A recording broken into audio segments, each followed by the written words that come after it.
আসসালামু আলাইকুম সবাইকে, সবাই কেমন আছেন?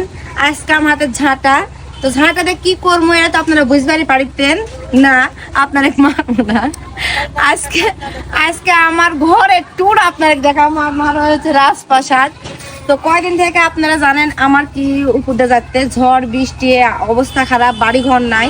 আজকে দেখাবো আমার বাড়ির পরিবেশটা। দেখেন কালকে রাতে এত পরিমাণ ঝড় হচ্ছে, ঝড়ের জন্য দেখেন বাইরের যত আবর্জনা আছে সব একদম ঘরের মধ্যে চলে যাচ্ছে। দেখেন দেখেন এটা কি দেখেন, বিস্কুটের প্যাকেট ট্যাকেট সব আমার ঘরের মধ্যে চলে যাচ্ছে। দেখেন দেখেন সব কিছু আমার শাওর দেখেন বসে আছে, কই তোললে বসে আছে, কখন কি করবো, এলা কামই হয়নি, সকালকার কামই হয়নি, বসে আছে।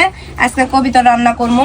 তো দেখেন কি অবস্থা আমার, কিন্তু আজকে ঝাঁটা লিয়ে আনছি, এগুলো সব পরিষ্কার করবো, সেই জন্য পুরোটাই বালু। দেখলে আপনারা হয়তো বুঝতে পারবেন। বুঝতে বাইরে যান পুরো বাড়ি, দেখেন কি অবস্থা, এটা সব কিন্তু বালু। বালু আজকে রাতে মানে ভোরের দিকে এত পরিমাণ ঝড় হচ্ছে, সেই ঝড়ে মনে করেন আমার বিছনা টিছনে সব একদম বাইরে না লেগে গেলে হবেই না, সব খালি বালু খালি খসখস করতে। আর আমার ঘরে তো বেশি কিছু না, এই অল্প জিনিসই একদম অবস্থা খুব খারাপ হয়ে গেছে। কি অবস্থা দেখেন, এরা সব দেখেন এলে কি, এরা সব বাতাসে উড়ে উড়ে আমার ঘরের মধ্যে সব চলে আসছে। আজকে আমি আপনার সাথে শেয়ার করবো এই ঘরের ভিডিও নিয়ে, আমার ঘর আমি কিভাবে পরিষ্কার করি, আর আমার ঘরে কতগুলো ময়লা আছে, এই জিনিসটা আপনার সাথে শেয়ার করবো। কি অবস্থা, কি অবস্থা, এরা কখন করবো? ওলা করবো, তুমি করো, আমি একদিকে করি, তুমি একদিকে করো। আবার অনেকে বলে আপু আপনি এই ঘরে কিভাবে থাকেন, ঝড়ের সময় আপনি এই ঘরে থাকেন না, কারণ এগুলো ইট একদম ইটের উপর ইট দিয়ে থোয়া, ঝড় যদি আসে আপনাদের গায়ের উপর পড়ে একটা বিশাল ক্ষতি হয়ে যাবে। তো আপুরা আমাদের থাকার কোনো জায়গা নাই, এই ঘরেতে আমার থাকা লাগে কষ্ট টষ্ট করে। এইবারে আমার শাশুড়ি থাকে, আমার বেটা, আমি, সতর, এভাবে 4 জন কষ্ট মষ্ট করে থাকি। আর দেখেন দেখেন বালু দেখেন, দেখছেন আমার মনে হয় গোটা চুল মাথা সব খসখস হয়ে গেছিল সকালবেলা, এমন অবস্থা। মানুষ বলে কষ্টের পরে আপুস সুখ আছে, সেই কষ্টই করেছি, জানি না কবে বাড়ি ঘর হবে, কবে ঠিক হবে। এত পরিমাণ বালু বালু।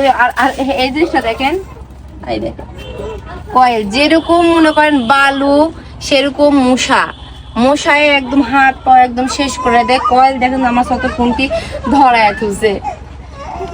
আল্লাহ, কবে যে কষ্টের দিন আমরা শেষ হবে। এই যে কম্পিউটার গায়ের মধ্যে দিয়ে আসছে, কম্পিউটার খালি বালু খিসখিস করে, তো ঘরের মধ্যে যত ঝাড়ি, তাহলে একদম অবস্থা খারাপ হয়ে যাবে। সেজন্য বাইরে নিয়ে আছে ঝাড়ার জন্য। গ্যাসের চুলাটা যে কষ্ট করে লিয়েছে, এই চুলা নষ্ট হয়ে গেলে আর কিনা পারবো? আমার খুব কষ্টের জিনিস, আর এরা সুখের জিনিস, ওই জন্য এরা ক্ষতি করে। এরা সুখের জিনিস, রাজশাহী ঠেসা লাগবে, সুখের জিনিস। রাজশাহী ফ্লামে তারা তোমার সময় রাজশাহী থাকতেও দিবে না, আবার এই ময়লার মধ্যে থাকলে আবার কষ্টও হচ্ছে। তাহলে এই ময়লার মধ্যে তো ধোয়া লাগবে। কিভাবে এনে রে চাউল ডামের ঢাল মন এলার একটা বস্তা নিয়ে ধোয়া লাগবে। খিসখিস করতে ভালো লক্ষ্য করে আমার সুন্দর একটা আমরা এই ডাম কোনটি কার জানেন? এটা হচ্ছে আমার বড় ননদের বিয়ের মাইন। আমার শাওর এতই কিপটা মানুষ, বিয়ের মাইন দেয়নি।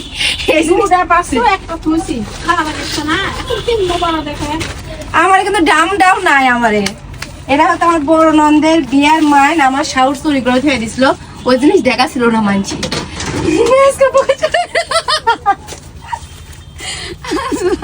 এই গরম পড়েছে, আমি ভাবছিল এবার গরমের মধ্যে এসি কিনবো, এসির বাতাস খাবো, কিন্তু এই কপালে নাই।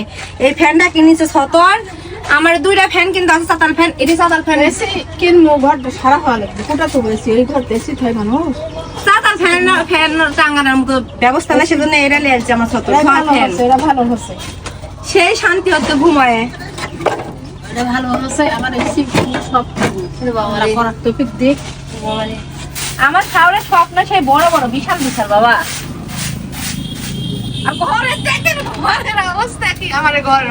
কালকে তো বৈশাখী, পয়লা বৈশাখী, আমরা পয়লা বৈশাখী কি করবো সেটাই ভাবিতি। কেমন পয়লা বৈশাখীতে একটা তুমি আমার কাপড় কিনে দিবেন নি? আমার কালকে একটা কিনে দেবো, 2 জনে কিন দেয় ভাত খাবো। যাই হোক, আপনারা এই জিনিসটা কমেন্ট করে জানাবেন। আমরা তো সামনে পয়লা বৈশাখের দিনে কি কি করবো, এই জিনিসটা অবশ্যই কমেন্ট করে জানাবেন। ঘরের মধ্যে দেখছেন, দেখেন ঘরের মধ্যে কতগুলো জঙ্গল আসলো ঘরের মধ্যে। এটা কি মানুষ বসবাস করলো নি? এই বস্তা নেলো, এত যে কাম করে লাই বাবা আমার কাছ থেকে, দুনিয়ার কাম আমার কাছ থেকে করে লাই। খাইলে করা লাগবে বাবা, খাওয়ারও কুটা দিল। খাইলে করা লাগবে। আমি একলা পারবো, আমি বয়স হয়ে গেছে, পারবো। এটাই থাকে। তো এটা হচ্ছে 10 টাকা কেজি চাউল মা। আমার সৌরবাস দেখতে আমরা তো হচ্ছে খুবই খুবই গরিব ছিলাম, আপনারা অনেক জানেন। এখনো গরিবই আছে, একটা বাড়ি দিলেই মানুষ বড় লোক হয়ে যায় না।